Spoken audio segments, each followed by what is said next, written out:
Quand on est cinéaste, qu'on a la chance, en plus comme toi, d'être un cinéaste qui a, voilà, pour qui les projets sont probablement mieux accueillis que d'autres, quand il va voir des producteurs ou des financiers, qu'est-ce qui fait qu'on a envie de se mettre en danger sur des territoires nouveaux qui n'ont pas été explorés par grand monde? Pourquoi tu fais ça en fait? Il y a plusieurs raisons, il y a peut-être aussi plusieurs façons de définir la mise en danger. Je pense qu'il n'y a pas de mise en danger en fait. Parce que, bon, admettons, là j'ai fait une série.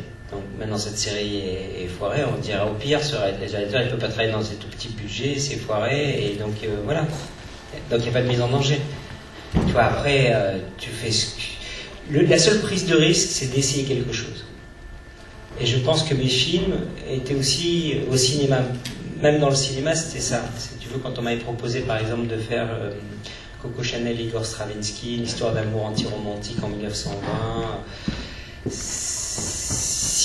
et qui a eu huis clos en grande partie, si jamais le film est totalement foiré artistiquement, on ne me proposera plus d'histoire anti-romantique en 1920. Mais sinon, je ne sais pas si de moi-même j'aurais fait ce sujet. Donc, la seule prise de risque, c'est d'aller dans un endroit qui n'est pas son connu ou son territoire, son savoir-faire, on va dire. Et assez vite, j'ai vu, moi, que un film, c'est une aventure qui t'embarque pendant plusieurs années. Et donc, c'est plus enrichissant dans la vie d'explorer différents types d'histoires, différents types de personnes, de lieux, de sujets, de rythmes. Parce que, du coup, toi, tu allais vivre des aventures différentes. Après, le danger que ça a, c'est que, comme on est des artisans, ton savoir-faire, s'il est dirigé dans le thriller d'action, je dirais, tu vas progresser pendant toute ta vie à savoir mieux faire ce type de film. C'est un peu comme quelqu'un qui fait des instruments. Si tu fais chaque fois un instrument différent, il ne sera jamais parfait, mais il aura sa spécificité propre. Par contre, tu ne vas pas devenir un super facteur de clavecin parce que tu ne vas pas passer ton temps à fabriquer ce même objet. Donc, le contrepoint de ça, c'est que forcément, voilà, si je ne suis pas dans la recherche de la perfection, parce que je sais que quand je rentre dans un espace, j'y rentre avec mon regard, mais c'est un espace qui est nouveau. Donc, je prends un petit peu de risque de ce point de vue-là. Mais je trouve que l'aventure est plus passionnante. Donc, pour aller vers maintenant ce choix, il y a deux choses. D'abord, le cinéma, suite en 2008, il y a eu la crise financière, les distributeurs ont beaucoup souffert, donc d'un coup, le cinéma un petit peu s'est un peu refermé sur explorer quand même, prendre un peu de risques. Et moi, j'ai toujours été dans cette frange de cinéastes où on se dit, bon, on prend un petit risque en le produisant parce qu'il y a toujours un truc un peu bizarre dans ces films. Mais ça vaut quand même le coup, et c'est cette gestion de cette zone-là, on est dans une machine, il y a des enjeux financiers importants, cette zone-là, c'est beaucoup plus refermé que ce que j'avais estimé. C'est-à-dire que moi-même, dans les sujets qui ont suivi chez Stravinsky, j'ai fait des sujets plus ouverts, par exemple une comédie, mais un peu frappe-la-dingue, et pourtant avec des... Et en fait, voilà, le truc s'était refermé. C'est-à-dire que moi-même, j'ai compris que je me suis retrouvé un petit peu hors des clous dans le cinéma, parce que j'essaie de monter différents projets qui n'ont pas pu se faire. Hors des clous, ça veut dire, il y a une équation de base, mais qui va marcher pour tout ce qu'on fait en audiovisuel. C'est le rapport entre l'artistique, le sujet, le potentiel et le financement. Et donc, pendant cette période-là, j'ai compris, donc là maintenant, je repars dans le cinéma en ayant vu qu'en fait, il y a eu un refermement de la dimension artistique ou créative du cinéma. Et comme moi, j'aime bien faire des trucs plutôt qui doivent avoir quand même une certaine créativité, je dirais que dans le cinéma, dans le système de financement post-2008 du cinéma, j'aurais fait aucun des films du long métrage que j'ai fait, si j'arrivais aujourd'hui avec. Aucun. Ou alors, je les aurais fait peut-être à la moitié du prix, mais ce ne seraient pas les mêmes films. Parce que trop audacieux au regard des critères d'aujourd'hui. Oui, voilà, dans les critères. Voilà, donc c'était une période où moi j'ai un peu réfléchi et je me suis dit, bon, si le cinéma si c'est moins intéressant, le temps que je trouve quelque chose qui puisse à la fois rentrer dans cette nouvelle équation et qui, moi, me satisfasse, je vais explorer d'autres territoires qui étaient naissants dans la réalité virtuelle, et est arrivée une proposition Alors, j'ai eu plusieurs propositions. J'ai d'abord dit non, j'ai aussi exploré j'ai fait le vol des cigognes pour Canal en mini-série, c'est-à-dire 2 fois 1 heure, enfin, un film de 3h10 coupé en 2. Donc j'ai fait d'autres choses, et la VR et la réalité augmentée sont des choses sur lesquelles j'ai travaillé parce que c'est quelque chose qui me passionne. Tu as été un des premiers, en tout cas dans ta catégorie de réalisateur, à ouvrir le capot de ces trucs-là. Moi j'ai toujours pensé qu'on raconte des histoires et que la VR n'est pas faite pour les cinéastes. Hein. La VR elle est faite pour beaucoup plus de gens que purement un savoir-faire de cinéma. La VR, elle s'adresse aussi aux metteurs en scène de théâtre, parce que c'est une mise en scène qui est plus proche du théâtre, et aussi aux artistes d'art contemporain, parce qu'on est beaucoup plus sensoriel que narratif. Donc, quelque part, aimer le cinéaste a sa place aussi, mais presque un peu à égalité aujourd'hui, parce que le savoir-faire, c'est des zones expérimentales. Donc, moi, j'aime bien expérimenter. Alors, c'est vrai que dans le cinéma, j'ai plutôt réussi à freiner ça. C'est-à-dire que j'ai toujours tourné en pellicule, même le vol des cigognes, c'est tourné en 35 mm, parce que je ne voulais pas, je voulais pas me prendre les problèmes des débuts du passage du 35 au numérique. Donc d'essuyer les plâtres. Par contre, en réalité virtuelle, là je suis dans l'essuage de plâtre absolu, quoi, parce que c'est que des technologies. Chaque fois on fait un plan, il faut créer la technologie quand on a une idée pour la faire aujourd'hui.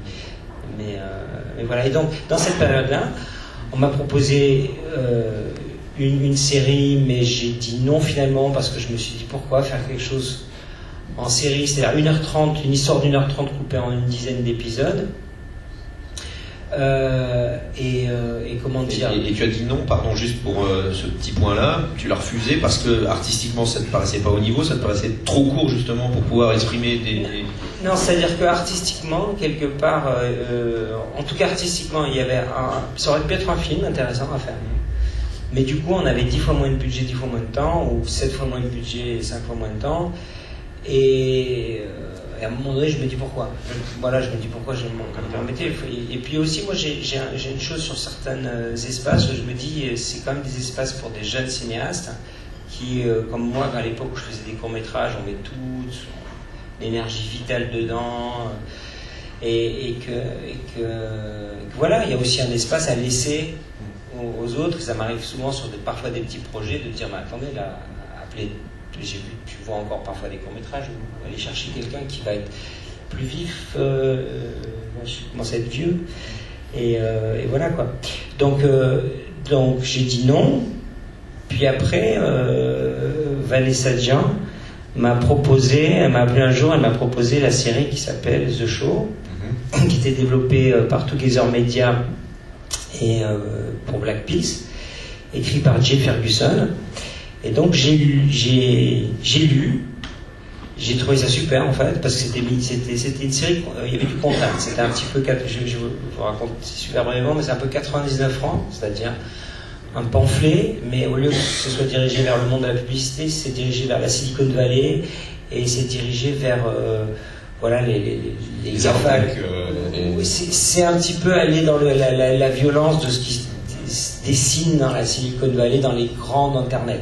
Donc l'action The Show, c'est l'équivalent d'un très gros moteur de recherche qui est hyper puissant, et l'histoire va être quelqu'un qui rentre à l'intérieur pour essayer de le détruire.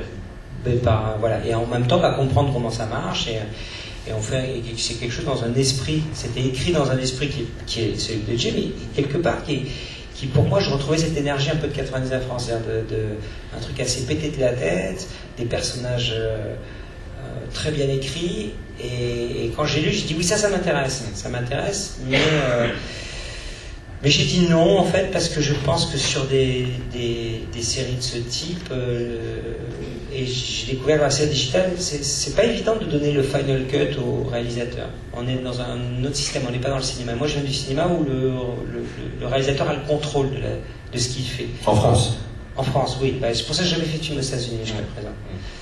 Parce que j'aime pas l'idée de devoir convaincre l'autre. Je préfère que le producteur ait à me convaincre, mais on n'appuie pas sur le bouton du final cut. Mais par contre, il faut être celui qui a le doigt dessus, c'est tout. Et donc, et moi j'ai toujours eu de très bonnes ententes avec mes producteurs, j'ai redéveloppé plus souvent des projets, donc on écoute, mais voilà, quand on ne connaît pas ce qui se passe, il faut se dire ok, j'aime cette série, mais il va falloir peut-être que je mette ma patte dedans, et puis voilà, j'ai pas envie de mettre mon énergie vraiment parce qu'un truc comme ça, c'est beaucoup d'énergie. On est sur un format frustration, c'est ça? Voilà, c'est un format 10x10. C'est 8x10, mais il y a 8 épisodes et le tout fait 1h30. C'est pas fini, hein, on est en post-production, ça sera fini en décembre. Le film, on l'a tourné en août, mais disons que, oui, ça va être entre 1h25 et 1h30, peut-être un petit peu moins, et il y aura 8 épisodes. Donc on est un peu dans ce format-là. Et donc, après, voilà, ça a été des allers-retours où une fois que j'avais ce truc-là, obtenir aussi un peu plus de budget, parce que leur système était de 1 million par 100 minutes. Par 100 minutes, d'avoir un peu plus par rapport au sujet, hein, par rapport à ce qui était décrit, pour pouvoir quand même un petit peu mieux travailler. Et 18 jours de tournage, mais pour moi, faire 1h30 en 18 jours, le 99 francs, c'est 13 semaines de tournage, là c'est 3, quoi. Donc ça veut dire que d'un coup, vous devez complètement redesigner votre façon de faire, rentrer dans des espaces nouveaux, on ne savait pas si vous allez le faire, voilà. Et donc j'ai accepté. Et à ce moment-là, j'ai fait la série, mais j'ai un petit peu attendu. En fait, au fond, hein, si j'ai fait cette série, c'est vraiment par rapport au texte. C'est-à-dire, j'ai vu le scénario, j'aurais pu le faire en long métrage. Voilà, je me suis dit, tiens, ça me raconte quelque chose, c'est bien de faire ça maintenant. Et ce qui t'a séduit, donc c'est vraiment l'écrit, et est-ce que tu as eu envie de remettre un petit peu ton grain de poivre et de sel dans les scripts qui étaient qu'on t'a remis pour quand même les Yann Kounéniser un tout petit peu, ou tu as respecté vraiment? Non, mais moi je fais toujours ça, hein, et quel que soit le film, je pense qu'à un moment donné, le metteur en scène doit faire une passe sur un scénario pour mettre sa mise en scène. Alors il peut ne pas mettre les mains sur le clavier, ce que j'ai commencé à faire avec Jay Ferguson, simplement on se parlait, on se skypait, et puis voilà, je lui pointais des propositions, et moi je suis toujours... s'il y a quelque chose qui ne va pas, j'essaie de comprendre pourquoi, et j'essaie de donner mon sentiment. C'est pas forcément moi donner la solution, mais je peux faire une proposition, parce que c'est important de respecter le travail d'auteur. Et j'ai toujours eu, même si parfois j'ai changé plein de choses, avec les auteurs, toujours des bons rapports, parce que c'est fait vraiment ensemble. Si d'un coup l'auteur réagit comme un réalisateur peut réagir sur l'autre monde, on lui propose d'enlever quelque chose de son film, il réagit fort, je comprends quelque chose d'important, et à moi de retravailler. Mais donc, on a eu une petite fenêtre de tir avec Jay, qui était, avant ça faisait partie aussi de la proposition, de retravailler ensemble, et c'est vraiment mineur, c'est pas sur les personnages, c'est plus d'ailleurs pour aussi réussir à rentrer dans ces 18 jours, comment trouver une autre idée pour raconter la même chose différemment. Et donc on a fait ces allers-retours, on s'envoyait, voilà, moi je mettais des notes sur les final drafts et on se les envoyait, Jay réécrivait, on se faisait des Skype, et on avançait, je pense, pendant un mois pour arriver au script qui était... de tournage. Voilà, et on avait des retours aussi de Black Peas, de mes producteurs. Enfin voilà, c'était un travail assez convivial là, assez sympathique pour avancer, parce qu'on n'a qu'un mois de prépa. Et l'avantage d'avoir 4 semaines, 18 jours de tournage, c'est que c'est épuisant, mais on n'a pas le temps d'être fatigué comme un film. Si vous avez 20 semaines ou 25 semaines de tournage, vous serez de toute façon épuisé, parce que de toute façon les journées sont intenses. Donc le temps de montage court aussi. Donc voilà un peu. Donc là en montage, là tu es en fin de montage. Voilà. Est-ce que la question à pas poser, mais je te la pose quand même. Aujourd'hui, est-ce que quand tu vois le matériau et tu vois la forme que c'est en train de prendre, c'est ce que tu avais en tête? Alors moi, dit oui. Moi, parfois les producteurs me disent sur un scénario, je vois très bien ce que tu as en tête. Je suis toujours assez fasciné par ça. Peut-être ils ont une image, parce que moi je vois jamais clairement ce que je vois, même si je dois donner l'impression à tout le monde que je... En fait, je pense que quand on fait un film, on a une sensation. Tu vois, il y a une sensation, il y a un truc qui est indéfini et qu'il faut préciser. Et en fait, on fait un travail d'équipe. On va avoir un déco, un monteur, tout ça, c'est des talents, les acteurs, un producteur. Et tout ce mouvement-là va faire de voir si on reste dans la sensation. Tu vois, moi, je renvoie souvent les questions, souvent les metteurs en scène.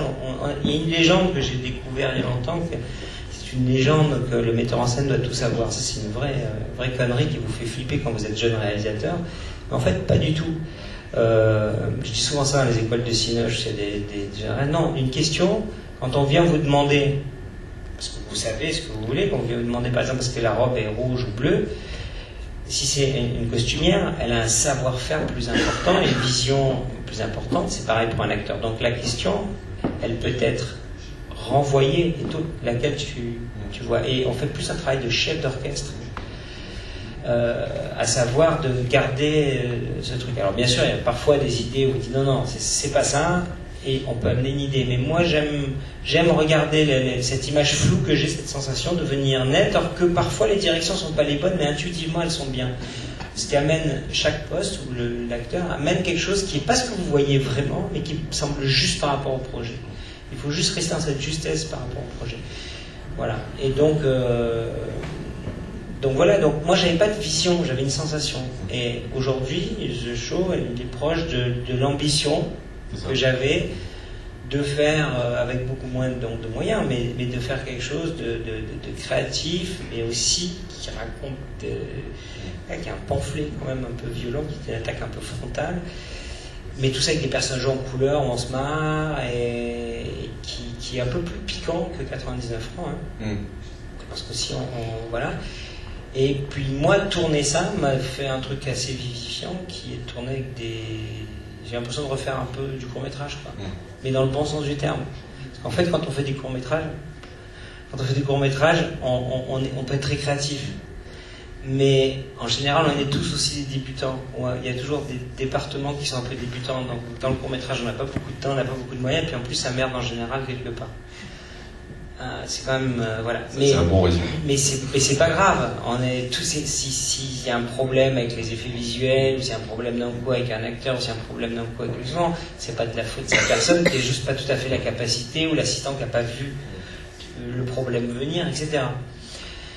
Là, on a fait ça dans cette énergie-là avec peu de temps. Par contre, j'avais une équipe, de long métrage, mais vraiment expérimentée. Ouais, avec toi. Voilà. Et donc du coup, j'avais la joie du court-métrage et l'énergie du court-métrage. On se marre, on change des trucs, on improvise, on se dit mais faisons-le comme ça. Mais par contre derrière, ça suivait, et on a réussi à faire des tas de scènes tous les jours et trouver des solutions. Et donc voilà. Donc c'était très agréable à tourner, on s'est amusé, ça a été toujours agréable. Et en plus, je suis content, alors à ce stade-là, hein, mais je vois pas où il peut y avoir de problème au stade où on en est. On est vraiment dans la toute fin, le petit détail de montage. J'ai commencé les effets visuels, je commence la bande-son et tout ça, et c'est quelque chose que je revendiquerai pour ce que c'est. Hein. C'est pas un long métrage. Non, c'est une autre forme. C'est une autre forme, mais je suis assez content du résultat.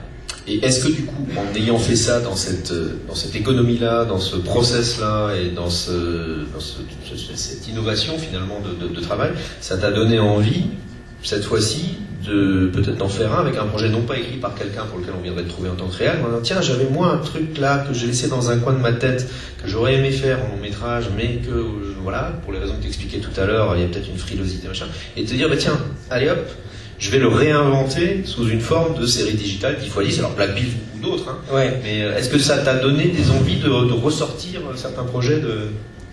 Non, mais ça m'a donné confiance à pouvoir faire du long métrage aussi plus à l'âge. C'est aujourd'hui, par exemple, on me propose un long métrage et on me dit il y a 8 semaines de tournage. Il y a 6 mois, j'aurais dit aïe, attention, c'est quand même costaud. Là, aujourd'hui, 8 semaines, je dis on va y arriver.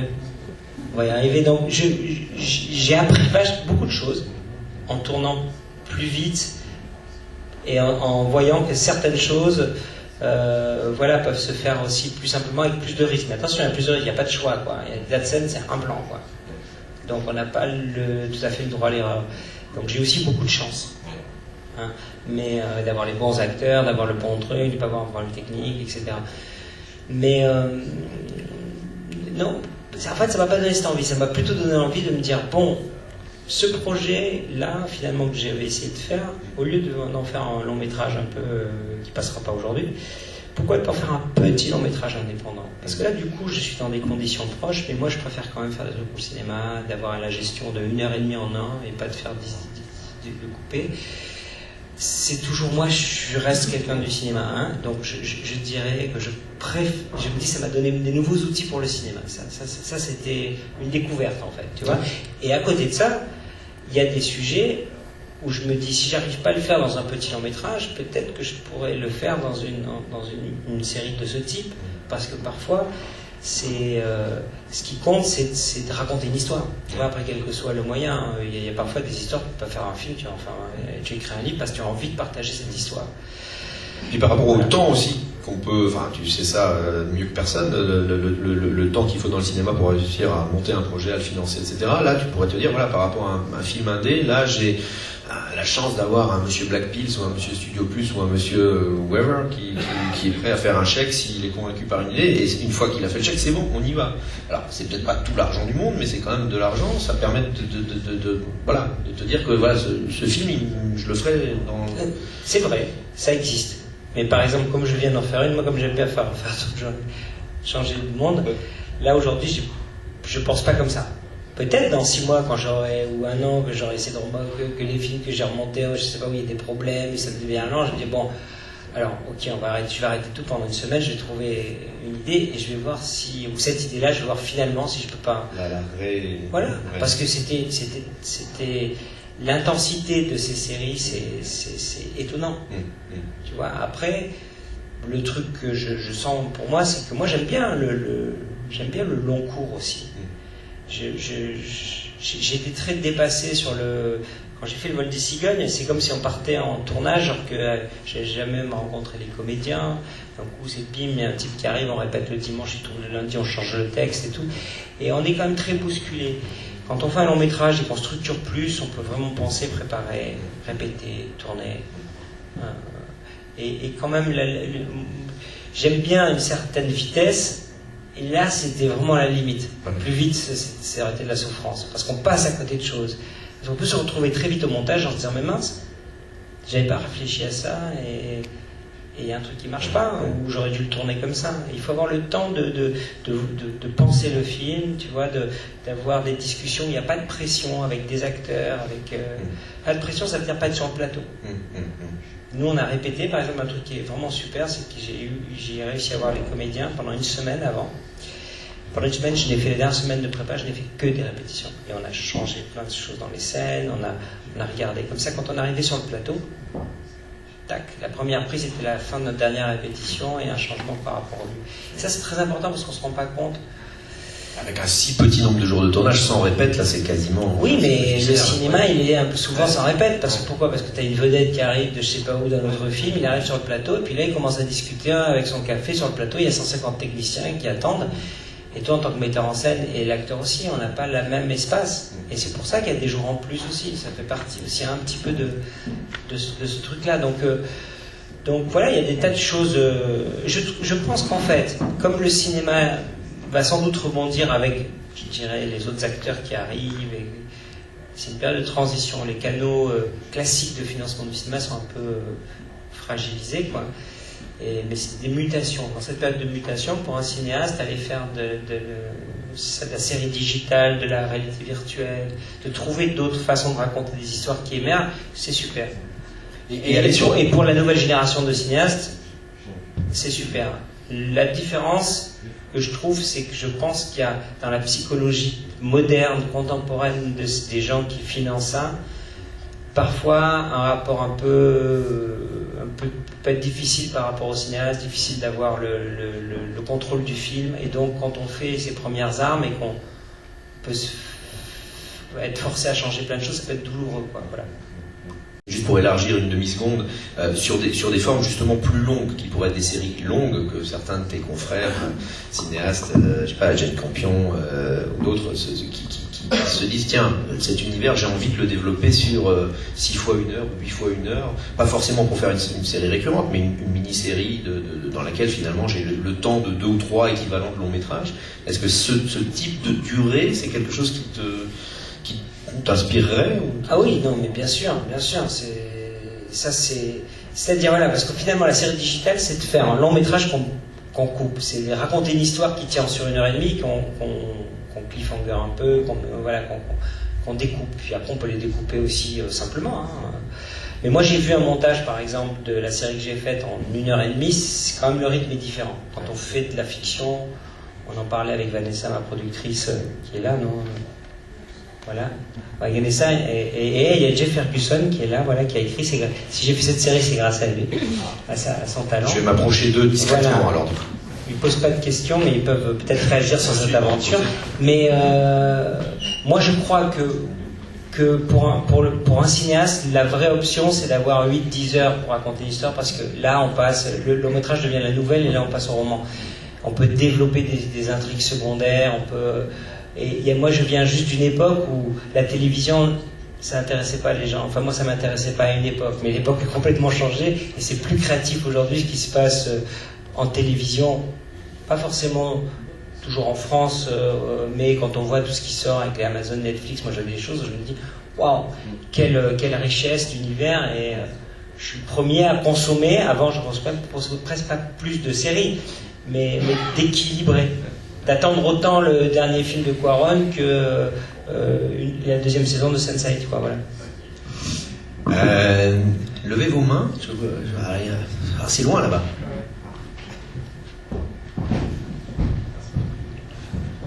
Bonjour. Moi, j'avais une question, mais qui porte plus sur votre filmographie, par pure curiosité.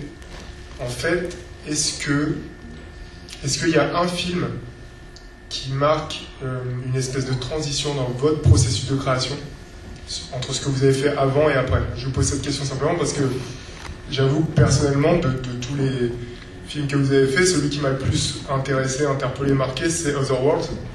Et je voulais savoir simplement s'il y a un après et un avant Otherworld dans votre filmo.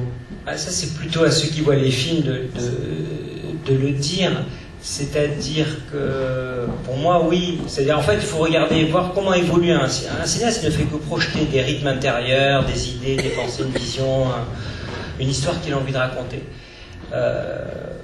Quand vous voyez ce que j'ai fait, il y a une vraie césure peut-être entre, par exemple, Doberman et Darshan, qui est un documentaire sur une sainte indienne avec laquelle je traversais l'Inde. Et entre les deux, il y a effectivement la rencontre que j'ai faite avec la médecine traditionnelle amazonienne, qui effectivement, moi, a été une expérience avec laquelle je suis toujours lié avec le monde indien. C'est quelque chose qui est toujours dans ma vie 18 ans plus tard. Et ça a changé, je pense que ça m'a changé moi, c'est sûr, mais du coup ça a changé mon cinéma. Et du coup, ce que je disais d'aller justement faire des films, prendre pas des risques au sens... prendre des risques évidents, en fait. Tu vois, c'est-à-dire aller dans des territoires où on dit mais je sais pas si je vais y arriver, mais ça c'est quoi comme peur? C'est pas une peur noble. Tu vois, enfin aucune peur n'est vraiment noble, mais c'est... Après il y a une chose en relation avec la peur, c'est que la peur nous protège. Tu vois, si tu vas à poil à faire n'importe quoi dans la forêt la nuit, et tu peux t'arriver des merdes. Mais par contre, tu as toutes les peurs psychologiques qui sont les retenues par rapport au monde, aux autres. Et ça, tout ça, ça doit disparaître pour que tu sois artistiquement, tu vois, placé. Donc, il ne faut pas avoir peur. Et donc, du coup, ça m'a enlevé des choses. J'aurais pu ne pas accepter un film comme Chanel et Stravinsky, ou ne pas accepter The Show, juste parce que j'aurais eu peur de ne pas y arriver dans le temps que j'avais. Au lieu de ça, je me suis dit, bon, bah, si j'y arrive pas et que c'est foiré, je serais très triste pour Jay qui a fait un super texte, de ne pas être la bonne personne, mais en tout cas, c'est pas très grave, parce que, tu vois, et pas parce que vont penser les gens, donc j'ai fait quelque chose que moi je trouve pas bien, tu vois. Il faut prendre des risques, après, faire au mieux, tu fais au mieux, mettre toute ton énergie dans ton projet, et après, c'est pas dans tes mains. Mais si tu mets vraiment ton énergie, ça c'est plutôt l'Inde qui te dit ça, hein, mais tu mets pas l'énergie pour le résultat de tes actions, tu te mets dans ton action. Mais une fois que l'action, elle t'appartient plus, tu vois, est-ce que ça plaît pas, mais toi, tu as fait ce que tu as pu, donc tu peux pas te reprocher. Et donc, voilà. Donc, il y a eu un changement artistique sur les rythmes, sur le rapport à la peur ou de quoi faire, sur garder des enjeux artistiques, c'est-à-dire que la réussite, elle est juste d'avoir toi, d'être content.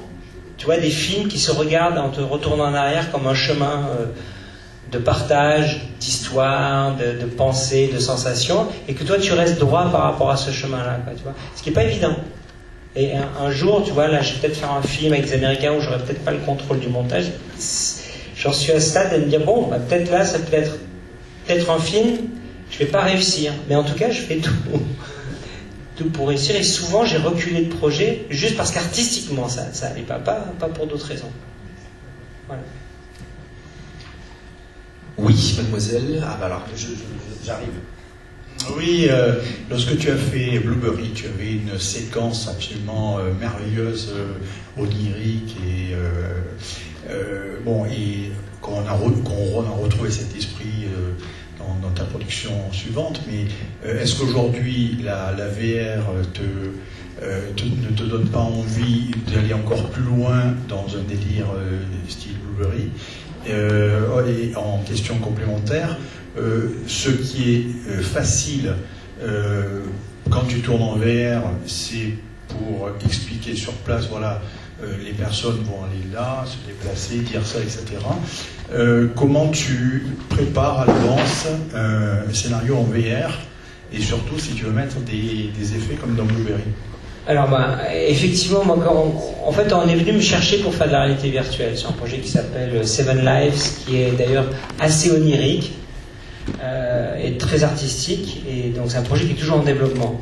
Et à partir du moment où on est venu, j'ai donc essayé plein de choses en réalité virtuelle, et j'ai vu le monde de la réalité virtuelle. Et là, je me suis dit, oula, il y a un gros truc qui se passe. Et j'ai eu la seule fois où j'ai eu un mouvement aussi fort, c'était quand j'ai un réalisateur américain en 95 ou 16 m'avait fait découvrir le web. Et c'était embryonnaire. J'ai fait même du coup mes pages, moi. Et quand tu tapais sur Google ou l'équivalent, je sais pas quel était le moteur de recherche à l'époque, réalisateur avec la lettre 4, on avait 5. Avec Kubrick, Kurosawa, et tu vois, Kusturica peut-être. Et il y avait moi parce que j'avais fait mes pages, parce que moi j'ai fait un court-métrage. Parce que c'était vraiment, tu vois, et là je me suis dit, ce truc va tout péter, il va changer nos vies. Alors c'est pas forcément le résultat, mais on voit à quel point. Et là je pense que la réalité virtuelle et la réalité augmentée, c'est quelque chose qui, voilà, si on se remet ici à parler dans 10 ans, ça va être aussi important comme changement de paradigme dans, pas que l'artistique, hein, c'est tout petit. Ça va être un vrai changement de paradigme dans notre façon de communiquer entre nous, de travailler, de voyager, etc. Donc dans plein de territoires de notre monde. Ça, c'est ce que je pense moi. Et presque aujourd'hui, j'espère me tromper un peu. Et sinon, la première chose que j'ai donc fait, c'est mon projet personnel s'appelle Cosmovision, et c'est une expérience 3 axes, enfin voilà, interactive, visionnaire, relief, dans la médecine traditionnelle indigène, fait avec les indigènes. J'ai fait venir des chamans de l'Amazonie, j'en ai mis les oculus, j'ai fait dessiner, tout ça, ils ont vu le truc. Et ça, c'est un projet de VR que je développe depuis maintenant plus d'1 an, parce que je pense que, non pas la VR est un outil, alors c'est un outil, mais c'est un outil pour se rapprocher plus près de la nature de l'expérience que tu as dans la médecine traditionnelle indigène. Si tu veux, Blueberry, il n'y avait pas encore le relief, les images, ça va, maintenant il faut imaginer l'interaction qu'on a avec son mouvement, son émotion, avec l'image. Et donc on essaie de développer des choses très complexes qui sont à la limite des formules mathématiques qui sont changeantes en fonction de certaines actions, qui modifient les images. Donc c'est vraiment un gros truc complexe. Et j'espère que j'arriverai à le faire, mais on est dans les phases de développement et d'expérimentation. Mais bien sûr, ça a été... La première chose, ça a été, voilà, l'outil qui peut reproduire la réalité subjective d'une personne dans cet espace, et vient d'être inventé. Donc il est logique, tu vois, d'aller là. Comme je me suis dit à l'époque de Blueberry, quand j'ai remontré les visions aux Indiens, qui m'ont tous dit, ils étaient tous, ah bah voilà, c'est mieux comme ça que leur tissu, tu vois. Les tissus, c'est de la 2D, le monde visionnaire des plantes, et c'est du relief, c'est du mouvement, et nous, on a le savoir-faire pour ça. Voilà. Et donc ça, c'était aussi une époque charnière, en 80, un peu avant l'an 2000, on commençait à pouvoir vraiment modéliser des images très complexes à partir de rien, entièrement en images de synthèse. Et donc on commençait à pouvoir reproduire la géométrie, la perspective, l'aspect fractal, l'aspect Mandelbrot de ces mondes de vision. et ce que ne font pas les indigènes eux-mêmes, parce qu'ils n'ont pas cette connaissance-là. Donc eux, ils vous amènent dans des espaces et vous dites votre travail, c'est d'essayer de leur amener, de le partager. Voilà. Enfin, c'est comme ça moi que je me suis raconté, c'est le sens que je me suis mis dans tout ça. Bonjour. Je voulais revenir, je voulais poser des questions sur l'aspect technique, enfin sur l'équipe. La première, je voulais savoir pour avoir une idée en fait du nombre de personnes dans l'équipe technique justement sur la série que vous avez tournée cet été, pour avoir une idée du chiffre. Et la deuxième, j'aurais voulu savoir si vous travaillez souvent, s'il y a un noyau d'équipe technique avec lequel vous travaillez régulièrement, ou si vous aimez changer d'équipe à chaque fois. Alors, je sais pas exactement, je pense qu'on était entre 30 et 40, donc c'est une petite équipe par rapport à du long métrage, où on est un petit long métrage 80, et après ça peut monter, moi j'ai jusqu'à 300. Donc mais parce qu'après il faut voir les films qu'on fait, et il faut subdiviser, hein. Quand je dis l'équipe complète, ça inclut que par exemple on a beaucoup de constructeurs, on a des décors à construire. L'équipe déco, il va y avoir les chefs constructeurs, 40 charpentiers, et puis après les effets spéciaux, vous aurez 40 personnes. Donc voilà. Donc nous on est à peu près 40, plus 4 ou 5 personnes en effets visuels après derrière. Voilà, ça c'était à peu près la taille. Pour moi c'était une petite équipe et c'était joli, mais quand je fais des courts-métrages on était à peu près ce nombre-là aussi, quoi. Voilà. Mais bien sûr on peut faire ça à 5. Alors on fait pas tout à fait la même chose. Après il y a des choix, ce que je trouve très intéressant sur les équipes, parce que moi j'ai fait Darchal, on était 5, hein. Mais c'est un documentaire. Mais quand même on avait des plans très techniques, voilà, on était peu. Parce que ce qui est intéressant, c'est quand vous avez des ressources budgétaires, on va dire. Vous allez construire quelque chose, un film c'est comme une maison, hein. Donc vous avez décidé d'être moins et de travailler plus longtemps, par exemple. Ça c'est aussi une possibilité. Voilà. Donc moi, dans l'architecture, d'avoir un certain nombre de jours donnés, on a trouvé cette taille d'équipe. Après, certains, je n'avais pas travaillé avec eux, mais c'était des gens avec qui je travaillais depuis longtemps, dont notamment Stéphane Gluck, mon premier assistant, mais qui a fait le film avant, il avait fait le Valérian. Donc c'est des gens très très avancés dans des films complexes et qui sont partie des 3-4 assistants français. Voilà, moi j'ai pas pu travailler avec lui parce qu'à l'époque, chaque fois que j'ai fait un projet, il n'était pas libre, et donc voilà, moi je tournais avec pas toujours on travaille pas toujours avec les mêmes personnes parce que simplement ces personnes sont parfois occupées. Déco, j'essaie de travailler avec les mêmes personnes parce que je pense qu'on est un groupe d'artisans. Admettons qu'on est un peu l'architecte, on a son groupe de gens qui, voilà, il y a cette notion artisanale qui pour moi est fondamentale dans le cinéma, et la relation avec quelqu'un permet de faire tomber au cours d'un film ou deux toute forme de masque ou autre, de peur, de se connaître. Donc on peut se dire les choses directement, on peut aller beaucoup plus vite, être plus efficace, se connaître, savoir voilà, les qualités et éventuellement les faiblesses de l'autre, et se connaître, et simplement avoir confiance les uns en les autres. Et donc on va être plus efficace, parce qu'on aura moins peur si on a confiance, etc. Et donc les départements, pour moi, qui sont souvent les départements qui sont très importants, c'est le montage, parce que ça c'est un espace où vous allez donner le film à votre monteuse, parce que moi je monte pendant que je tourne. C'est très très important, c'est ma méthode, puisque là je sens qu'il y a un peu des questions sur les tailles et les méthodes.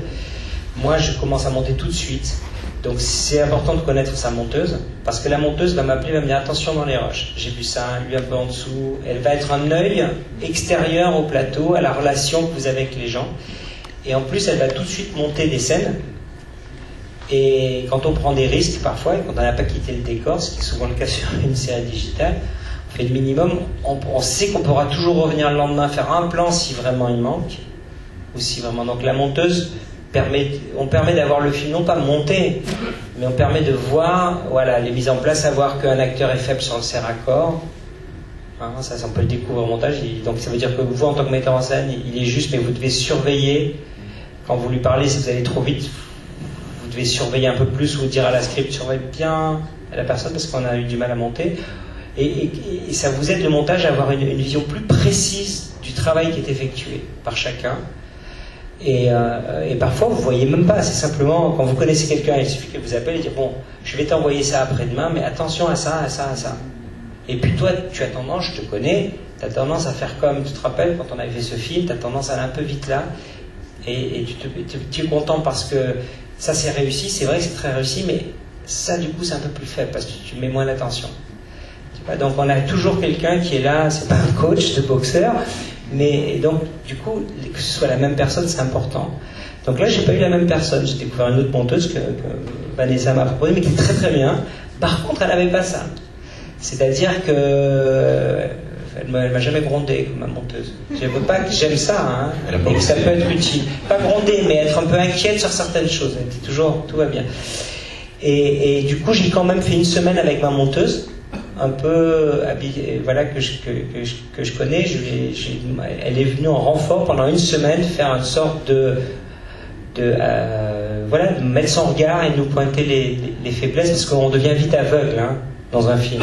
Une fois qu'on s'y habitue, c'est comme un morceau de musique. Il faut avoir besoin de regard extérieur.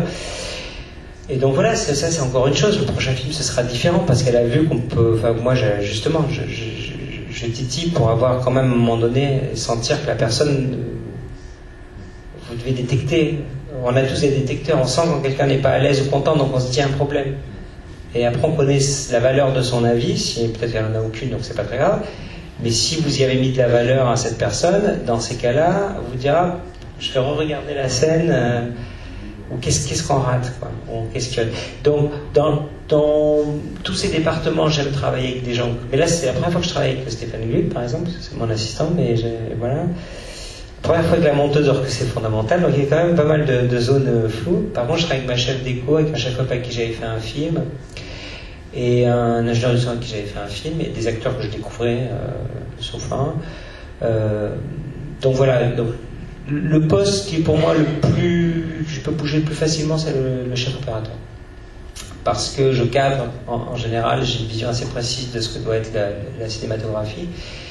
Et donc, quand je suis en train de tourner dans un autre pays, il peut m'arriver de me dire je ferais mieux de travailler avec un chef-op sud-africain, parce que j'ai vu des bandes et j'ai vu qu'il y a un mec qui me plaisait beaucoup. Je vérifie que je m'entends avec lui, parce que c'est un domaine que je connais.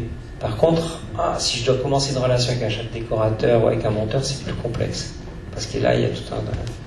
c'est un travail d'expertise. Donc c'est comme ça un petit peu. Mais je pense qu'il faut... On gagne de l'énergie à travailler avec des gens avec qui on connaît, et c'est la même chose à l'échelle avec des auteurs. Par exemple avec Jay, là j'ai envie qu'on redéveloppe un projet, parce que il y a une belle alchimie, quoi. À un moment donné, je lui ai proposé, on a une idée, il y a une idée dans le film qui est venue pour un problème de production. D'accord, je ne vais pas vous la détailler. Si vous voyez le film, c'est l'idée des bornes. Voilà. Maintenant, regardez The Show bientôt. Et c'est venu parce qu'on avait un problème de production pour une réunion, pour un truc comme ça. Et cette idée, du coup, en elle-même, elle est devenue vraiment intéressante, donc on l'a développée. C'est une idée d'écho que moi j'ai rentré un peu dans la mise en scène. Et à un moment donné, on s'est rendu compte, en cours de montage, heureusement on tournait et on montait pendant, que cette idée-là était difficile à comprendre. C'est un truc technologique qu'a fabriqué l'équipe de The Show.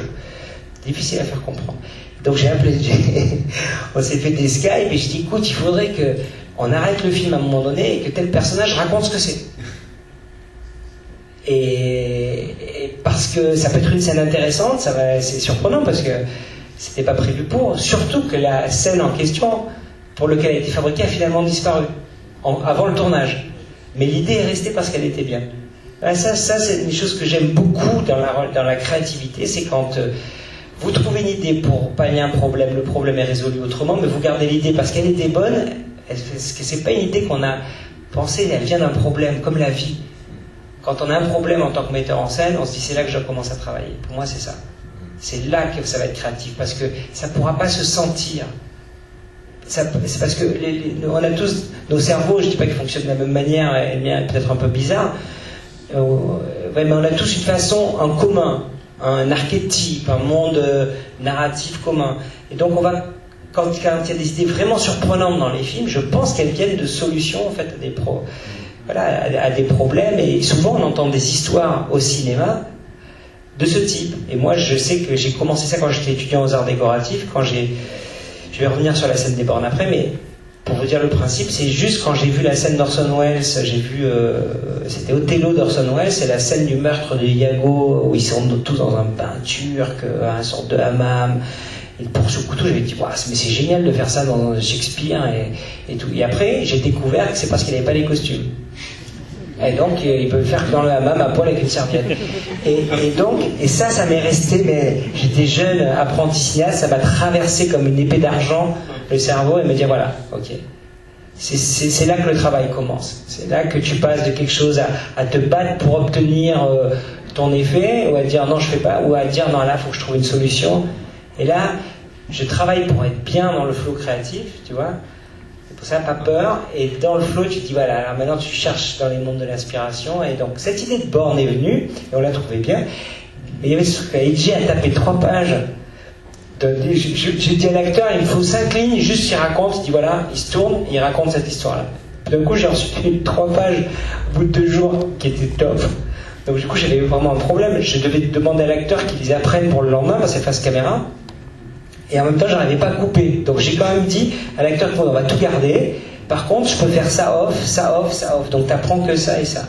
L'acteur est Philippe Desmeul, super acteur anglais. Il a fait Wicked, je l'apprends pour demain. Il a passé la nuit, la matinée, il s'est retourné le cerveau, il a tout appris. Et du coup, ça devient pour moi une des scènes, pas les plus étonnantes, mais une vraie scène intéressante du film. Donc c'est intéressant de voir ces parcours. Et je crois que la série digitale, mais le long métrage aussi, nous met dans ce processus de travail du réalisateur et sa complicité avec le scénariste, cette capacité à rebondir, et bien, à partir d'événements de ce type, tu te dis, bon ok, ça c'est génial parce que là on commence à connecter, on se connaît pas beaucoup, j'ai rencontré vraiment Jay par exemple sur le tournage quand il est venu, sinon on faisait des Skype. Et là on se dit, ok, donc je vois ce monde-là de créativité, j'ai envie de continuer, donc on va trouver, voilà. Faisons un autre sujet, et là il y a des éléments où voilà, ce travail d'artisan, c'est pour ça qu'il y a des tandems à vie, et parfois même pour certains metteurs en scène, c'est avec des acteurs, ils veulent toujours travailler. C'est pour ça, on est des artisans, voilà, il faut penser comme ça. Donc moi je suis pour garder tu vois, au plus possible les mêmes techniciens. Mais le gros problème d'aujourd'hui, là je me tourne le gros problème d'aujourd'hui, vous le savez, c'est qu'on vous dit ok, ce film c'est super, on va le faire, mais alors tu vas devoir avoir une équipe belge pour la déco, tu vas devoir avoir des Yougoslaves pour ça et tout ça machin.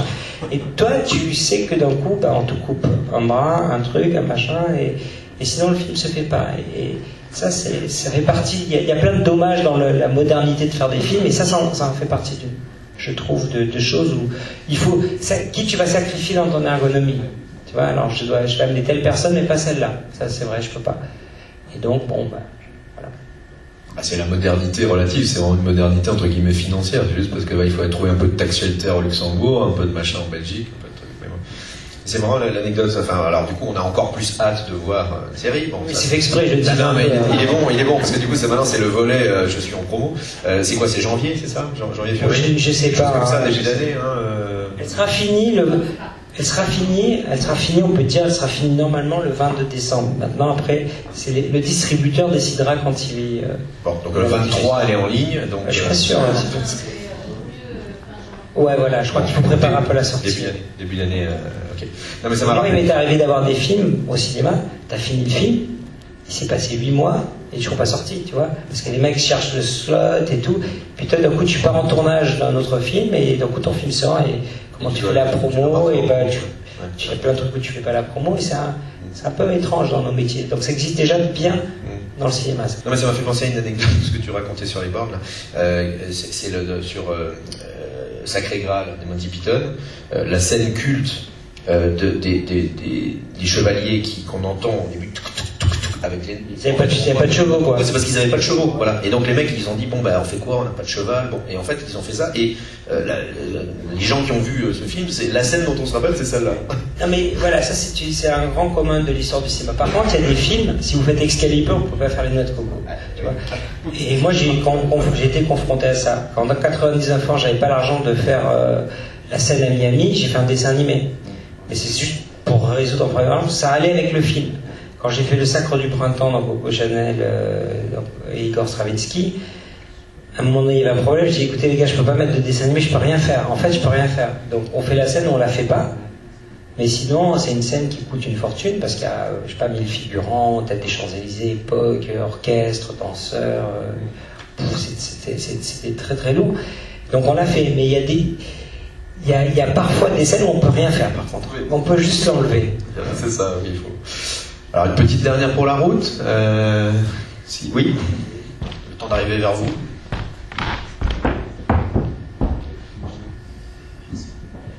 Bonjour, justement pour rebondir un petit peu sur ce que vous avez évoqué, d'un point de vue artistique, d'après vous, le format de la série digitale crée des opportunités, crée des frustrations d'un point de vue du réalisateur. On a vu un petit peu plus tôt dans l'après-midi, on a entendu Jérémy Guez, qui est un scénariste, nous finalement évoquer cette question-là et nous dire que d'un point de vue de la narration, cette technique particulière ne change pas grand-chose.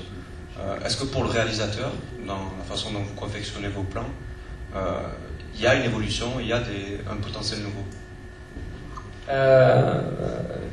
Alors, moi, j'ai jamais réussi à penser que je faisais quelque chose de différent que de raconter une histoire en images. Et même le format, j'ai fait attention de ne pas faire une certaine valeur de taille de plan large, où c'est sûr que même sur un iPad Pro, on ne voit pas ce qui se passe, tu vois, comme au cinéma. Donc, à part ça, pour un réalisateur, il est confronté à un temps différent. Donc, il doit réfléchir à comment mettre en scène. Grosso modo, tu as deux écoles. Moi, quand j'ai fait le vol des cigognes, j'avais beaucoup de caméras. Et je me suis rendu compte que c'était pas ma mise en scène non plus, même si ça m'a permis de la travailler d'une certaine manière, c'est-à-dire de ne garder principalement qu'une caméra, mais de faire certaines scènes, par contre, en faisant des dispositifs dans lesquels les acteurs circulent. Là, j'ai eu à un moment donné un choix un peu drastique. Est-ce que je prends deux caméras ou est-ce que je tourne à une caméra, mais alors beaucoup plus sur la corde, quoi, c'est-à-dire sans choix. Et donc j'ai préféré avoir plus de style, parce qu'il n'y a toujours qu'un seul point de vue au fond si on fait vraiment du cinéma. Le vrai pur cinéma, et pour moi, après, avec les acteurs, pour certaines choses, pour de l'énergie des acteurs, de caméra, ça aide, parce qu'ils ne sont pas obligés de repartir aller rechercher des émotions fortes et tout. Et donc j'ai choisi d'être principalement une caméra, sauf l'évidence de 2 ou 3 jours sur les 18, je crois qu'on a eu 3 jours à plusieurs caméras, parce qu'il y avait des dispositifs qui étaient mieux comme ça, même pour les acteurs, pour capter les... Quoi qu'on fasse, de toute façon, c'est les acteurs qu'on filme. On fait des très beaux plans. Si l'acteur n'est pas juste et bien et dans la bonne énergie, votre plan il part à la poubelle et votre film n'est pas intéressant. Ça, c'est... Voilà. Une fois que vous êtes dit ça, après il y a des dispositifs qu'on fait pour les acteurs. Maintenant, ce que je trouve par rapport à la digital série pour un réalisateur, moi, c'est évident qu'on ne peut pas avoir le même souci. On peut pas avoir le même niveau de finition générale. On se contente d'un truc qui fonctionne dans l'énergie. On va chercher autre chose. Il y a une énergie, il y a une idée, elle est plus brute. Tu vois, c'est plus de l'art brut que le cinéma peut être de la peinture de la Renaissance. Tu vois, parce qu'on peut commencer on peut aller plus loin. Mais à part ça, voilà, si moi j'avais un film qui est dans l'énergie, une série qui est dans l'énergie, qui est speed parce que c'est l'esprit de la série, des dialogues écrits, c'était l'impulsion qu'on voulait. Tu vois, dans les rythmes de films que j'ai fait, les plus proches de 99 francs, mais encore un peu plus, tu vois, vive. Et à ce niveau-là, ça change des choses, mais pas la narration. Quand tu mets tous les épisodes, c'est peut-être un peu trop speed, mais c'est pas fait pour être vu comme ça. Tu vois, c'est peut-être un peu trop un rythme. J'ai des vraies arythmies dans des épisodes, mais la totalité, l'architecture, tu vois, c'est comme... je sais pas si tu composes une musique qui sont vraiment des tableaux ou un seul morceau. Tu peux raconter la même histoire, mais tu le fais pas de la même manière. Donc moi, je me suis pas posé de questions, j'avais juste à un moment des points d'orgue où je savais que là, j'allais finir quelque chose et reprendre. Donc je faisais un peu attention à ça. Par contre, on a moins de temps, donc il faut complètement recalculer où on met l'énergie. Sur quoi on s'attache, qu'est-ce qui va devenir le plus important, parce qu'on va avoir des ordres de priorité, ce qu'on a parfois moins dans le cinéma. On ne peut pas se couvrir, on ne peut pas se dire cette scène est bien mais je ne suis pas sûr, on verra, non, alors il faut l'enlever, il faut trouver une chose.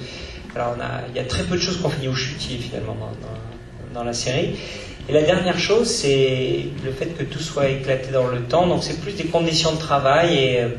Et puis pour les jeunes, pour les réalisateurs, je pense que ce qui est important, c'est que dans le cinéma, quelque part, quand on fait des premières œuvres, on a... Dans le cinéma, hein, je dis, même si c'est quelque chose qu'on vient vous demander, on a un espace aussi de liberté. C'est-à-dire que là, on est quand même... faut être bien d'accord avec toute la chaîne, parce que ça m'a l'air d'être un peu comme un studio contemporain, avec des gens qui vous font des remarques. Et voilà, moi, j'avais senti que ça pouvait être assez contraignant. C'est-à-dire que vous faites votre film, et puis on va vous demander des choses comme on ne vous les demande pas dans le long métrage, de manière un peu plus sèche. Et donc pour un jeune réalisateur, je l'ai déjà dit tout à l'heure, ça peut être complexe. Donc il faut être bien d'accord et bien avoir senti avec le studio avec lequel vous travaillez, savoir un peu ce qui se passe. Pour ça, il faut le faire même au cinéma. Il faut toujours se renseigner un peu. Hein. Tout le monde c'est pas un truc de peur, c'est un truc de survie, parce qu'on met toujours beaucoup d'énergie dans un projet. Voilà, et moi j'ai appris par exemple, ça je ne savais pas, que les acteurs, je ne vais pas dire non, mais les acteurs, ils se renseignaient quand un metteur en scène lui envoyait un projet. Moi, il y a un acteur un jour qui m'a dit, moi, mais je me suis renseigné sur toi. Je me suis renseigné sur moi. Non, j'ai vu un film que tu as fait, j'ai regardé la fiche technique, je connais la maquilleuse, j'ai appelé la maquilleuse, il me dit alors, ça se passe comment? Et la maquilleuse, et elle va dire quoi à l'acteur qu'elle connaît bien? Elle va lui dire la vérité, parce que moi elle va dire mais ne me raconte pas de crack parce que ça se passe mal. Tu vois, et donc au fond, mais c'est normal, voilà, c'est normal. Donc après il y en a, voilà, donc il faut un peu se renseigner, je pense, avec des metteurs en scène ou d'autres gens qu'on peut connaître, de comment ça se passe, pour pouvoir avoir la bonne attitude par rapport à ça, parce qu'on est dans un autre monde que le cinéma, où il y a une protection autour du réalisateur que je pense a un peu disparu dans ce monde un peu moderne, qui doit être la série aussi, hein, que ce soit à mon avis voilà, ou les Netflix, l'Amazon, les choses comme ça. Dans ce monde-là, on est plus proche de contraintes où on est l'équivalent d'un studio un peu hollywoodien. Merci infiniment Yann, on est obligé de rendre l'antenne comme on dit, mais merci beaucoup. Merci à vous, merci.